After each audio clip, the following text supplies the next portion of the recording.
ഈ ആഴ്ച രണ്ട് പ്രധാന സംഭവങ്ങൾ നടന്നിട്ടുണ്ട്. ഒന്ന്, ഗാസയിലുള്ള ട്രംപിന്റെ 20 ദിന പ്രോജക്റ്റിൽ നടപടി ഉണ്ടാകുന്നു എന്നുള്ളതാണ്. ഹമാസുകൾക്ക് നിരായുധീകരണം സംഭവിക്കാവുന്ന തരത്തിലേക്ക് ആ വിഷയം നീണ്ടുപോയിക്കൊണ്ടിരിക്കുകയാണ്. മറ്റൊന്ന്, ഇറ്റലിയിൽ ബുർക്ക ഉൾപ്പെടെയുള്ള കാര്യങ്ങൾ നിരോധിച്ചിരിക്കുന്നു. ഈ ഇസ്ലാമിക തീവ്രവാദം യൂറോപ്പിലേക്ക് കടന്നു കയറുകയാണ് എന്നുള്ള ഒരു വാർത്തയാണ്. പരക്കെ അത്തരത്തിലുള്ള ആക്രമണങ്ങൾ യൂറോപ്പിലും നടന്നു വരുന്ന ഒരു സാഹചര്യമുണ്ട്. എതിരെ ബ്രിട്ടനിൽ പോലും വലിയ വിഷയങ്ങൾ ഉണ്ടാകുന്നുണ്ട്. ബ്രിട്ടൻ അനധികൃത കുടിയേറ്റക്കാർക്കെതിരെ വലിയ രീതിയിലുള്ള പ്രക്ഷോഭങ്ങളൊക്കെ ഉണ്ടാകുന്നുണ്ട്. അതിനിടെ ഒരു സ്റ്റേറ്റ്മെന്റ് വന്നിരുന്നു. അതായത് ആദ്യം ഇസ്ലാമിക രാഷ്ട്രമാകുന്ന ഒരു യൂറോപ്യൻ രാഷ്ട്രം എന്ന് പറയുന്നത് ബ്രിട്ടൻ ആയിരിക്കും. ഇതിന് പിന്നാലെ ഈ ബുർക്ക നിരോധനം വരുന്നു. ബ്രിട്ടനിൽ വലിയ പ്രതിഷേധം ഉണ്ടാകുന്നു. ഹമാസുകളുടെ ഒരു ഇടിവ്, അതല്ലെങ്കിൽ അവർക്ക് നിരായുധീകരണത്തിലേക്ക് പോകേണ്ടി വരുന്ന, അതായത് ഹമാസുകളുടെ ഒരു ശേഷി ഇല്ലാതെയാക്കുന്ന തരത്തിലുള്ള ഒരു തീരുമാനങ്ങൾ വരുന്നു. അതായത് ഈ ഇസ്ലാമിക തീരുമാനങ്ങൾ എന്ന് പറയുന്നത് ഇസ്ലാമിക തീവ്രവാദം വലിയ രീതിയിൽ യൂറോപ്പിലേക്ക് കടന്നു കയറുന്നതിനെതിരെ എല്ലാ പാശ്ചാത്യ നിയമനിർമ്മാണ സഭകളും ഒരുമിച്ച് ഒരേ തരത്തിലുള്ള തീരുമാനങ്ങളിലേക്ക് പോവുകയല്ലേ മാഷി? യൂറോപ്പിൻ്റെ രാഷ്ട്രീയത്തെയും അവരുടെ സാമൂഹ്യ സാംസ്കാരിക ജീവിതത്തെയും ഒക്കെ ബാധിക്കുന്ന തരത്തിൽ മൈഗ്രേഷൻ മാറിക്കഴിഞ്ഞപ്പോഴാണ് പുതിയ തരത്തിൽ കാര്യങ്ങൾ രൂപപ്പെടാനായിട്ട് തുടങ്ങുന്നത്. അതിപ്പോൾ എല്ലാ രാഷ്ട്രങ്ങളും അഭിമുഖീകരിക്കുന്നൊരു പ്രശ്നമാണ്. നമ്മളുടെ രാജ്യത്തു നിന്ന് ഒരുപാട് ആളുകൾ ഒരുപാട് രാജ്യങ്ങളിലേക്ക് മൈഗ്രേറ്റ് ചെയ്യുന്നു. അതിലെല്ലാ ജാതിയിൽപ്പെട്ട അല്ലെങ്കിൽ എല്ലാ മതസ്ഥരായിട്ടുള്ള ആളുകളും ഉണ്ട്. പക്ഷേ ഇവരെല്ലാം അവിടെ ചെന്ന് അവരുടെ രാജ്യത്ത് വളരെ കൂടുതൽ ജനസംഖ്യയുള്ള ഒരു വിഭാഗമായി മാറിക്കഴിയുമ്പോൾ ആ പ്രദേശത്ത് ജീവിക്കുന്ന ആളുകളെ സംബന്ധിച്ചിടത്തോളം അവരുടെ ഒരു പ്രാദേശിക വികാരം ഉയരാനുള്ള സാധ്യത കൂടുതലാണ്. ബ്രിട്ടനിൽ സംഭവിച്ച അതാണ് ശരി. ബ്രിട്ടനിൽ കുടിയേറ്റക്കാരുടെ എണ്ണം കൂടുന്നു. കുടിയേറ്റക്കാരുടെ എണ്ണം കൂടുന്ന സമയത്ത് ആ കുടിയേറ്റക്കാരിൽ ഈ ഇസ്ലാം തീവ്രവാദ സ്വഭാവം പുലർത്തുന്നവർ അവർക്ക് മേൽക്കൈ വരുന്നു. അവർ പലപ്പോഴും എന്ത് ചെയ്യുന്ന വെച്ചാൽ അവിടെ നിലനിൽക്കുന്നതായിട്ടുള്ള നിയമങ്ങളെയും അതേപോലെ സാമൂഹ്യ സംവിധാനങ്ങളെയും ഒക്കെ വെല്ലുവിളിക്കാനായിട്ട് വിടും. ഇങ്ങനെയാണ് അതൊരു പ്രശ്നത്തിലേക്ക് എത്തിച്ചേരുന്നത്. ആ പ്രശ്നമാണ് 2 ആഴ്ചകൾക്ക് മുമ്പ് ബ്രിട്ടനിൽ വലിയ ഘോഷയാത്രയും പ്രക്ഷോഭമൊക്കെ ആയിട്ട് മാറിത്തീർന്നത്. ഇവരെ പുറത്താക്കണം എന്നൊക്കെ പറഞ്ഞു. ശരിയാണ്, അത് എല്ലായിടത്തും വരാനുള്ള സാധ്യത നമുക്ക് തന്നെ അറിയാം. കേരളത്തിലേക്ക് ബീഹാറികളും ബംഗാളികളും ആസാമികളൊക്കെ വന്ന് ചില സ്ഥലത്തൊക്കെ പ്രശ്നങ്ങൾ ഉണ്ടാക്കുന്നുണ്ട്. അപ്പോൾ ഇവിടെയുള്ള ആളുകൾ ഒറ്റക്കെട്ടായിട്ട് അവർക്കെതിരായിട്ട് തിരിയുമെന്ന് മാത്രമല്ല നമ്മുടെ സ്വസ്ഥയും കൂടി ബാധിക്കുന്ന പ്രശ്നം. ഇതിൻ്റെ ഒരു ലാർജ് സ്കെയിലുള്ള സംഭവമാണ് ബ്രിട്ടനിലൊക്കെ നടക്കുന്നത്. പക്ഷേ അവിടെ അതിനകത്തൊരു മത ചിഹ്നമോ മതരൂപമോ വരുന്നു എന്നുള്ളതാണ്. നമ്മുടെ ഇവിടെ ആ പ്രശ്നമില്ല. പക്ഷെ അവിടെ അതുണ്ട്. നമ്മുടെ ഇവിടെയും വേണമെങ്കിൽ കുറെ കഴിയുമ്പോൾ അങ്ങനെയും അത് തിരിയാൻ സാധ്യതകളുണ്ട്. ഇസ്ലാമിക തീവ്രവാദത്തിന്റെ വേരുകൾ നമ്മുടെ രാജ്യത്തും ഉണ്ടല്ലോ. അതെ, എല്ലായിടത്തും ഈ ഇസ്ലാം തീവ്രവാദം എന്ന് പറയുന്നത് പുതിയ ഒരു രൂപത്തിൽ വളർന്നു വന്ന് ഇസ്ലാമോഫോബിയ എന്ന് പറയുന്ന ഒരു സാധനമായിട്ട് ഇന്ന് ലോകം ചർച്ച ചെയ്തുകൊണ്ടിരിക്കുകയാണ് ചെയ്തത്. അതിൽ 2 ഭാഗത്തും പോരായ്മകളും വീഴ്ചകളും ഒക്കെ ഉണ്ടാകും. അത് പരിഹരിക്കേണ്ട ആവശ്യമാണ്. കാരണം ഇതൊന്നും ഇല്ലാതെ ജീവിക്കുന്ന എത്രയോ നല്ല മുസ്ലിങ്ങളുണ്ട്. അവരൊക്കെ തന്നെ ഇത് ചുമക്കാൻ ബാധ്യസ്ഥരായിത്തീരുന്നു എന്നുള്ളതാണ്. എല്ലാ സ്ഥലത്തും ആ പ്രശ്നങ്ങളുണ്ട് എന്നാണ് എനിക്ക് തോന്നുന്നത്. കാരണം വളരെ ഈ മുസ്ലിം ജനവിഭാഗത്തിനിടയ്ക്ക് വളരെ കുറച്ച് പേര് മാത്രമാണ് ഈ തീവ്രവാദ സ്വഭാവം പുലർത്തുന്നത്. പ്രത്യേകിച്ച് അവരുടെ ഒരാശയ പ്രചരണത്തിന് വേണ്ടിയിട്ട് അവർ ഗുർഖ ധരിച്ച് എല്ലാ സ്ഥലത്തും നടത്തുക. വെറുതെ ഇങ്ങനെ നമ്മുടെ ഇവിടെ കേരളത്തിലെന്ന് വെച്ചാൽ പഴയ കാലത്ത് നമ്മുടെ ഒരു സാമൂഹ്യ ഭൂമിയിൽ ഇത്തരത്തിൽ ഈ മുഴുവൻ ദേഹം വരച്ച് കണ്ണു മാത്രം കാണുന്ന രീതിയിലുള്ള വസ്ത്രങ്ങളൊക്കെ ധരിച്ച് ആളുകൾ പോകുന്നത് ഉണ്ടായിരുന്നില്ല. പക്ഷേ ഇപ്പോൾ അത് വളരെ കൂടുതലായിട്ട് സ്ഥാപിച്ചെടുക്കാൻ വേണ്ടി കുറേ ആളുകളിങ്ങനെ നടക്കുന്നുണ്ട്. അങ്ങനെയാണത് പ്രശ്നത്തിലേക്കാക്കുന്നത്. മനഃപൂർവ്വം പ്രശ്നത്തിലേക്കാൻ ഇവരാണ് നടക്കുന്നത്. അങ്ങനെ നടക്കുന്ന ആ പ്രക്രിയ ഒരു പരിധി കഴിഞ്ഞാൽ എതിർക്കപ്പെടാനായിട്ട് തോന്നുന്നു. ബ്രിട്ടനിൽ ഇപ്പോൾ അങ്ങനെയാണ് സംഭവിച്ചത്. ഇറ്റലിയിലാണ് ഇപ്പോൾ അത് പൊതുസ്ഥലത്ത് ഇതൊരു മുഖംമൂടിയായിട്ടാണ് അവർ ചിത്രീകരിക്കുന്നത്. ആ മുഖംമൂടി പൊതുസ്ഥലത്ത് വേണ്ട എന്ന ഒരു നിയമമാണ് ഇപ്പോൾ അവർ ഇവിടെ പാസ്സാക്കാനായിട്ട്. സത്യത്തിൽ അത്തരത്തിലുള്ള വേഷങ്ങൾ ധരിച്ചെത്തുമ്പോൾ ഒരു പലതരത്തിലുള്ള ആക്രമണങ്ങളൊക്കെ നടക്കുകയാണ്. അപ്പോൾ ഇതിന് പിന്നിൽ ഒരു കുറ്റവാളിയാണോ അല്ലയോ, ആണാണോ പെണ്ണാണോ, ഇതൊന്നും തിരിച്ചറിയാൻ പറ്റുന്നില്ല.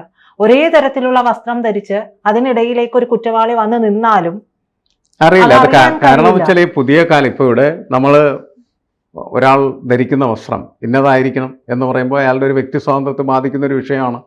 അതുകൊണ്ടാണ് അതിനുവേണ്ടി കുറേ മനുഷ്യാവകാശ പ്രവർത്തകരൊക്കെ ബാധിക്കാൻ തയ്യാറാണ്. പക്ഷേ മറ്റവരെന്താ ചെയ്യണമെന്ന് വെച്ചാൽ ഇതൊരു സൗകര്യമായിട്ട് ഉപയോഗിച്ച് അവർക്കിഷ്ടമുള്ള വിധ്വംസക പ്രവർത്തനങ്ങൾ നടത്തുന്നതിന് ഇത്തരം വസ്ത്രങ്ങളും വസ്ത്രധാരണമൊക്കെ ഉപയോഗിക്കാൻ ശ്രമിക്കുകയാണ് ചെയ്യുന്നത്. അങ്ങനെയാണ് അതൊരു വലിയ പ്രശ്നമായിട്ട് വളരുകയും വികസിക്കുകയും ചെയ്യുന്നത് എന്നാണ് എനിക്ക് തോന്നുന്നത്. കാരണം ഒരാൾ എന്ത് വസ്ത്രം ധരിക്കണം, എന്ത് ഭക്ഷിക്കണം എന്നൊക്കെ തീരുമാനിക്കുന്നത് ഓരോരുത്തരായിരിക്കണം എന്നുള്ളത് പുതിയ കാലത്തെ ഒരു സ്വാതന്ത്ര്യ സംജ്ഞയുടെ പ്രശ്നമാണ്. അപ്പോൾ അവർ ഇഷ്ടമുള്ളവർക്ക് ഇഷ്ടമുള്ള വസ്ത്രം ധരിക്കാം, കുഴപ്പമില്ല. എങ്കിലും പൊതുസമൂഹത്തിൽ ആളുകൾ ഇടപെടുമ്പോൾ അതിന് ആ വസ്ത്രധാരണ രീതികൾക്ക് ചില ലിമിറ്റേഷൻസ് ഉണ്ടാകുന്നപ്പോഴും നല്ലത് തന്നെയാണ്. കാരണം ഇപ്പോൾ നമുക്ക് അറിയാം, ഈ കഴിഞ്ഞ ദിവസം തന്നെ നമ്മളുടെ പ്രതിഭ MLA പറഞ്ഞതെന്താണെന്ന് വെച്ചാൽ ഉദ്ഘാടനത്തിനൊക്കെ വരുന്ന ആളുകൾ നല്ല രീതിയിലൊക്കെ വസ്ത്രം ധരിച്ച് വരണം എന്ന് പറഞ്ഞു. കാരണം നമ്മൾ കാണുന്നതാണല്ലോ സിനിമാ നടികളും അതേപോലെ തന്നെ മോഡലുകളൊക്കെ എന്ന് പറഞ്ഞതിൻ്റെ ഇടയിൽ അല്പവസ്ത്രധാരികളൊക്കെ ആയിട്ട് വരുമ്പോഴാണ് ആളുകളുടെ ആകർഷണം കൂടുതൽ കിട്ടുന്നത്. അത് അങ്ങനെ ആകർഷിക്കുന്നതിന് വേണ്ടിയിട്ടും ആ ആകർഷണത്തെ വലിയ ഉത്സവമാക്കി മാറ്റുന്നതിന് വേണ്ടിയിട്ടുമൊക്കെയാണ് പ്രവർത്തനങ്ങളൊക്കെ നടക്കുന്നത്. അപ്പോൾ അതുകൊണ്ട് അതിനെ അനുകൂലിച്ചും എതിർത്തുമൊക്കെ ആളുകളുടെ അടുക്കുന്ന അഭിപ്രായങ്ങൾ വരും. ഏതാണ് തെറ്റ്, ഏതാണ് ശരി എന്നൊന്നും നമുക്ക് തീരുമാനിക്കാൻ പറ്റാത്ത തരത്തിലേക്ക് ഈ വിവാദങ്ങൾ മുന്നോട്ട് പോവുകയൊക്കെ ചെയ്യുന്നുണ്ട്. പക്ഷെ പൊതുവെ മനുഷ്യർ കരുതുന്നൊരു കാര്യം എന്ന് വെച്ചാൽ പൊതു ഇടങ്ങളിൽ വരുന്ന സമയത്ത് അതിനൊരു പൊതു സ്വഭാവവും എല്ലാവർക്കും സ്വീകാര്യമായിട്ടുള്ള രീതികളും ഉണ്ടാകുന്നത് നല്ലതാണ്. ഇപ്പോൾ നമ്മൾ സ്കൂളുകളിലൊക്കെയാണെന്ന് വെച്ചാൽ ഒരു യൂണിഫോം, അതെല്ലാ കുട്ടികളും ഒരേപോലെ ഇരിക്കുക എന്ന് പറയുന്ന ഒരു കൺസെപ്റ്റിൻ്റെ അടിസ്ഥാനത്തിലാണ്. അത് കഴിഞ്ഞ് അവർക്ക് ഇഷ്ടമുള്ള വസ്ത്രങ്ങൾ ധരിച്ച് ഇഷ്ടമുള്ള രീതിയിലൊക്കെ നടക്കാം. ഈ ഇറ്റലി പോലുള്ള രാജ്യത്തൊക്കെ വളരെ സ്വാതന്ത്ര്യത്തോടു കൂടി അവർ ജീവിക്കുകയാണ്. അവിടെയൊക്കെ ഇത്തരത്തിൽ മുഖം മറച്ച് കണ്ണുകൾ മാത്രം കാണുന്ന രീതിയിലും പറ്റിയാൽ അവർ കാലിലും കയ്യിലും വരെ സോക്സും ഗ്ലൗസും ഒക്കെ ഇടുന്നുണ്ട്. അപ്പൊ ഇത്തരത്തിലുള്ള കാര്യങ്ങൾ ചെയ്യുന്നത് മനഃപൂർവമായി തന്നെ ഒരു എന്താ പറയാ ആ ഒരു ഇസ്ലാമിക വൽക്കരണവും ഒക്കെ മനഃപൂർവ്വമായിട്ട് പ്രകോപനം സൃഷ്ടിക്കാൻ വേണ്ടിയിട്ട് അവരെ ചെയ്യുമ്പോഴാണ് ഇത് പ്രശ്നമായി തീരുന്നത്. സ്വാഭാവികമല്ല, അത് നാച്ചുറലാണ് എന്ന് വാദത്തിന് വേണ്ടി പറയുന്നത് മാത്രമാണ്. ഇത് മറ്റുള്ളവരെ മനഃപൂർവ്വം പ്രകോപിപ്പിക്കാൻ വേണ്ടിയിട്ട് ഇങ്ങനെ ചെയ്യും. അതൊക്കെ കൂടുതൽ പ്രശ്നങ്ങളായി മാറിത്തീരുകയാണ് ചെയ്യുന്നത്.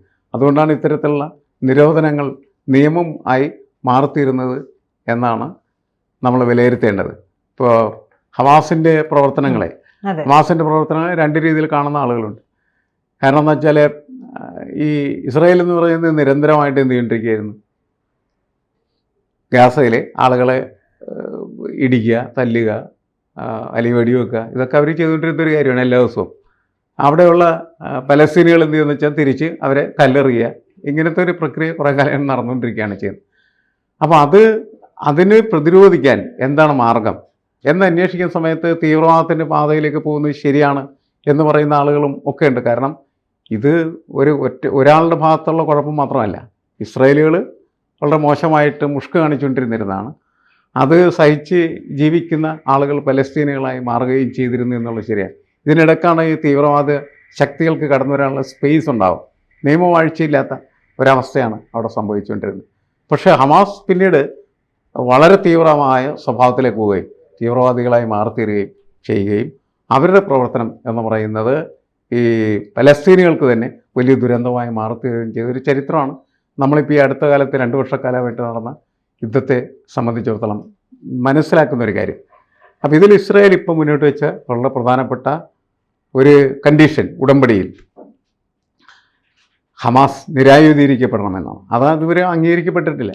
അംഗീകരിക്കപ്പെടാതിരിക്കുകയോ ചെയ്തേക്കാം. എന്തായാലും ഹമാസ് ബിലിറ്റിൽ ചെയ്യപ്പെട്ടു, അതൊന്നുമല്ല എന്ന് തെളിയിക്കപ്പെട്ടു. പക്ഷേ എന്നാലും ഇസ്രായേൽ ഇത്രമാത്രം ശക്തിയും അതേപോലെ തന്നെ രഹസ്യ സ്വഭാവമുള്ള മൊസാദ് പോലെയുള്ള സംഘടനകൾ ഉണ്ടായിട്ട് പോലും ഹമാസ് എവിടെയാണ് ഈ അവർ പിടിച്ചുകൊണ്ടുപോയ ആളുകളുണ്ടല്ലോ, അവരെ സൂക്ഷിച്ചിരുന്ന് കണ്ടുപിടിക്കാനായിട്ട് കഴിഞ്ഞില്ല എന്നുള്ളത് അവരുടെയും പരിമിതിയാണെന്ന്. എല്ലാവരുടെയും പരിമിതികൾ വെളിവാക്കപ്പെട്ട ഒരു സംഭവമായിരുന്നു അത്. എല്ലാവരുടെയും തീവ്രതകളും വ്യക്തമാക്കപ്പെട്ട സംഭവമാണ്.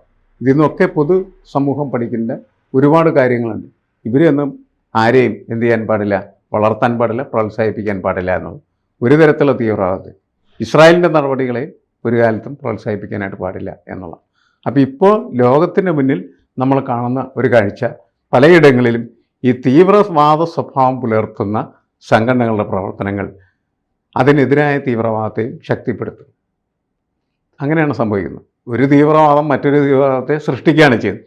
അതുകൊണ്ട് തീവ്രവാദമല്ല മനുഷ്യ സമൂഹത്തിൻ്റെ മുന്നിൽ ഉള്ള വഴി, സമാധാനത്തിൻ്റേതാണ് എന്ന് ഗാസയുടെ ഈ സമാധാന വിഷയങ്ങൾ കൂടി നമ്മളെ പഠിപ്പിക്കുന്നുണ്ടെന്നാണ് എനിക്ക് തോന്നുന്നത്. കൂടുതൽ വാർത്തകളും വിശേഷങ്ങളും നിങ്ങളിലേക്ക് എത്താൻ ABC മലയാളം സബ്സ്ക്രൈബ് ചെയ്യുക, ബെൽ ബട്ടണും അമർത്തുക.